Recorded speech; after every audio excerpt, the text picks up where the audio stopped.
எல்லாரும் வணக்கம். எங்கே நல்லது இருந்தாலும் அது நம்ம போய் பண்ணதே இருக்கணும். வேற லெவல் வார்த்தை. அண்ணனுடைய அந்த வார்த்தைக்கு ஏற்ற மாதிரி அவருடைய தம்பிகள் நாலா பக்கம் சும்மா சுழண்டு அடிக்கிறாங்க. ஸோ இதை பார்த்த உடனே யார் யாரெல்லாம் சின்ன பசங்கப்பா விஜய் முன்னாடி நிற்கிறதெல்லாம் ஓட்டு போகிறதுக்கு தெரியிருக்கான்னு பாருங்க அப்படின்னு எந்தெந்த வாய்கள்லாம் குறை சொல்லிச்சோ இப்போ அந்தந்த வாய்கள்லாம் மிரண்டு போய் பார்க்குது.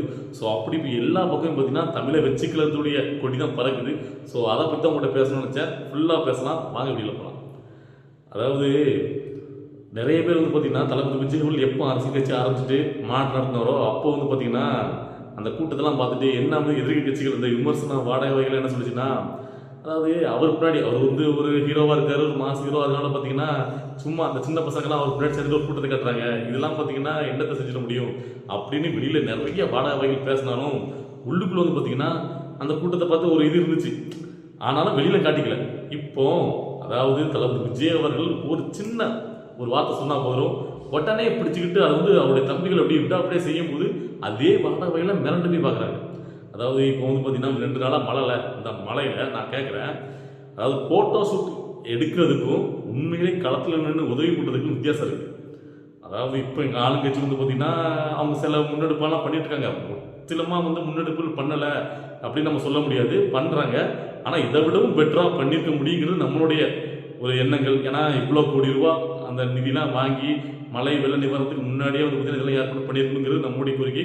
ஏன்னா வருஷம் இந்த மழை வெள்ளம் வந்துட்டு தான் இருக்குது. இந்த 2 திராவிட கட்சிகளும் மாறி ஆடிட்டு தான் இருக்காங்க. ஆனால் முழுசாக வந்து பார்த்தீங்கன்னா இன்னும் பார்த்தீங்கன்னா ஒரு நிவாரணம் அது கிடைக்கல மக்களுக்கு. அதாவது மழை வந்தால் சேஃபாக இருக்கலாம் அப்படிங்கிற நிம்மதி இன்னும் வரல, திக்குன்னு தான் இருக்க வேண்டியிருக்கு. ஸோ அப்படி தான் நிலைமை போயிட்டே இருக்குது.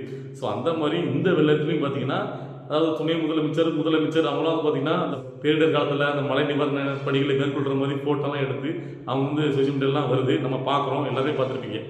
ஆனால் அதே இடத்துல வேறு எந்த கட்சியை சேர்ந்தாலும் இல்லை எந்த ஒரு ரசிகர் மன்றத்தை யாராவது அந்த மக்களுக்கு போய் உதவுறதை நீங்கள் எங்கேயாவது பார்த்துருப்பீங்களா? ஒரு வீடியோ ஒரு ஃபோட்டோ யாராவது இருந்தால் தயவு செஞ்சு போடலாம். ஆனால் தமிழை வச்சுக்கிறதுடைய தோழர்கள் எல்லா இடங்களையும் பாருங்கள், உடனே போயிட்டு அவங்களால முடிஞ்சது இந்த பால் பாக்கெட் கொடுக்குறது, பிஸ்கட் பாக்கெட் கொடுக்குறதுன்னு அந்த மக்களுக்கு போய், அதாவது சில பேர் வந்து வாகனத்தில் சிக்கியிருந்தாங்கன்னா உடனே அவங்களுக்கு வந்து ஹெல்ப் பண்ணுறது, இப்படி ரோட்டில் நின்று களத்தில் நின்று பணியாச்சுறது. அந்த அதாவது யாரெல்லாம் சொன்னாங்களோ சின்ன பசங்க தானப்பா விஜய் பின்னாடி நிற்கிறது அப்படின்னு எந்தெந்த வகையெல்லாம் சொல்லிச்சோ அந்த பசங்க தான் இன்றைக்கி வந்து நின்று பார்த்தீங்கன்னா அவ்வளோக்குள்ள மக்களுக்கு உதவுறாங்க. அது நிறைய மக்கள் அவங்க வாயிலே பரட்டுறாங்க. பாருங்கப்பா இந்த தமிழை வச்சுக்கிறது பிள்ளைங்க தான் நமக்கு ஹெல்ப் பண்ணுறாங்க, டிவிக்கே பசங்க அப்படின்ட்டு. ஸோ அந்த பேரை பிடிச்சிட்டாங்க தளபதி விஜய் அவர்கள். ஸோ இதுதான் வந்து பார்த்தீங்கன்னா ஒரு நல்ல ஒரு முன்னெடுப்பு மக்கள் மனசில் இடம் பிடிக்கிறதுக்கு. அதாவது இப்போ ஆளுங்கட்சி வந்துட்டு எப்பவுமே மற்ற எல்லா கட்சிகளுமே குறை சொல்லுவாங்க, ஆளுங்கட்சி மேலே தான் எல்லா ஒரு இது ஃபோக்கஸ் போடும். அது எல்லாரும் யார் ஆட்சி ஆண்டாலும் அதுதான் நிலைமை. ஒரு பேரிடர் காலத்தில் ஆளுங்கட்சி இது பண்ணுவாங்க, ஆளுங்கட்சி விட்டுலாம். இந்த எதிர்கட்சின்னு ஒன்று இருக்குல்ல ஏடிபிக்கு, அவங்க இந்த நேரத்தில் எங்கேயாவது மக்களுக்கு ஏதாவது ஒரு இடத்துல உதவி பண்ணுற போதையோ மக்களுக்கு வந்து பார்த்தீங்கன்னா அத்தியாவசிய தேவைப்பொருள் கொடுக்குற போதையோ எங்கேயாவது யாராவது கொடுத்துருப்பாங்களா? இல்லை இதர இன்னும் பெரிய நிறைய கட்சிகள், அதாவது புதுசாக நிறைய கட்சிகள்லாம் இருக்குது, அந்த கட்சிகள்லேருந்து யாராவது வந்து போய் இப்படி மக்களுக்கு காலத்தில் உதவி பண்ணியிருக்காங்களா? பண்ணது கிடையாது. ஆனால் தமிழை வச்சுக்கிறதுல தோழர்கள் மட்டும்தான் மக்கள் இன்னும் உதவி பண்ணிட்டு இருக்காங்க. ஸோ இதுலேயே உங்களுக்கு புரிஞ்சிருக்கும் தமிழை வச்சுக்கிறது தளபதி விஜயனுடைய பவர்னா என்னென்னு.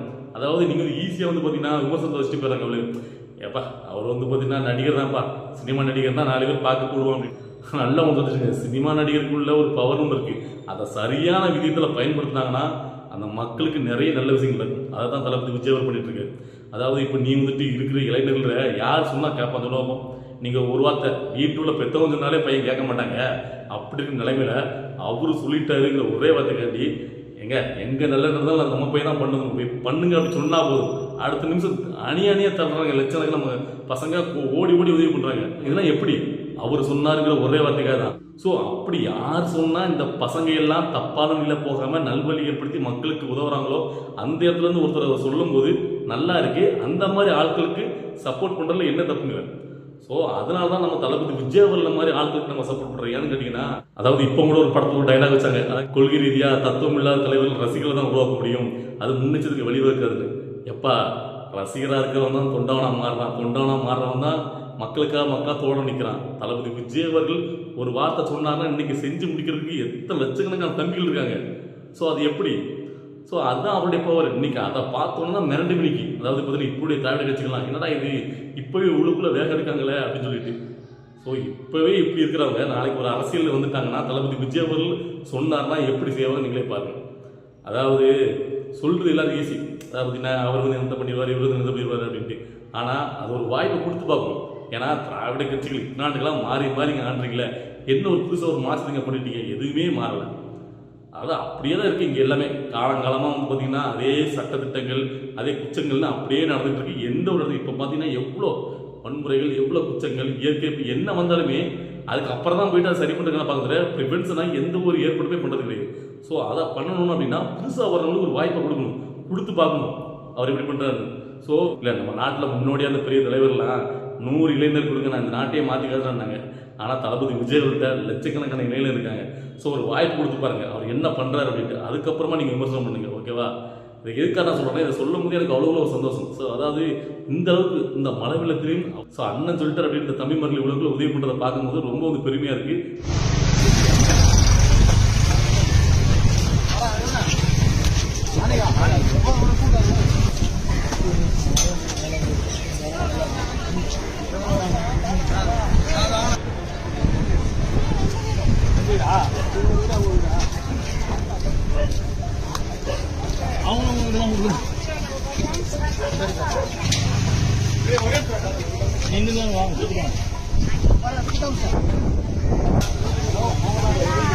ஒரு வீடு தான், ஒரு வீடு தான்.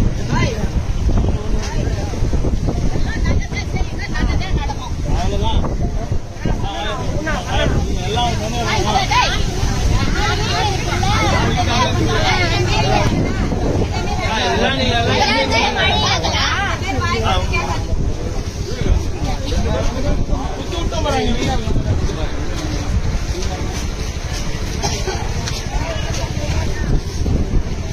வெளியே இல்லப்பா, நான் சுத்தின்னு வந்துருந்தாங்க. வா வா வா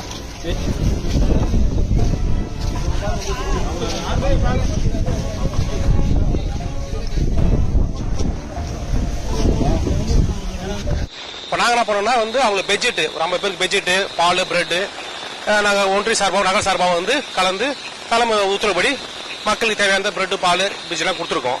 இதெல்லாம் முடிஞ்ச ஹெல்ப்பை பண்ணிட்டு இருக்கோம். இன்னைக்கு மறக்காம ஒன்றிய சார்பாக நகர சார்பாக இங்கே தான் ரொம்ப போய் ரொம்ப தாக்கம் அதிகமாக ரொம்ப அதிகமாக இருக்குங்க. இதெல்லாம் முடிஞ்ச ஹெல்ப்பை மக்களுக்கு சேவை செஞ்சுட்டு இருக்கோம். நாங்கள் தமிழக வெற்றிக்காக சார்பாக வந்து முன்னெடுத்து கொண்டு போயிட்டே இருக்கணும். எந்த இடத்துலையும் நீங்கள் வந்து உங்களுடைய அந்த எண்ணங்களை, செயல்பாடுகளை நீங்கள் வந்து அதை வந்து கைவிட்டுறாதீங்க. இது இப்போ மட்டும் இல்லை, நாளைக்கு நீங்கள் ஜெயிச்சு முன்னாடி இதே மாதிரி இருந்தீங்கன்னா நிரந்தரமாக மக்கள் மனசில் இடம் பிடிக்க முடியும். ஸோ அதுக்காக இந்த பதிவு. ஸோ இந்த பதிவை பார்த்துட்டு இருக்க உங்களுக்கு என்ன தோணுது அப்படிங்கிறத கமெண்ட்டில் பதிவு பண்ணுங்கள்.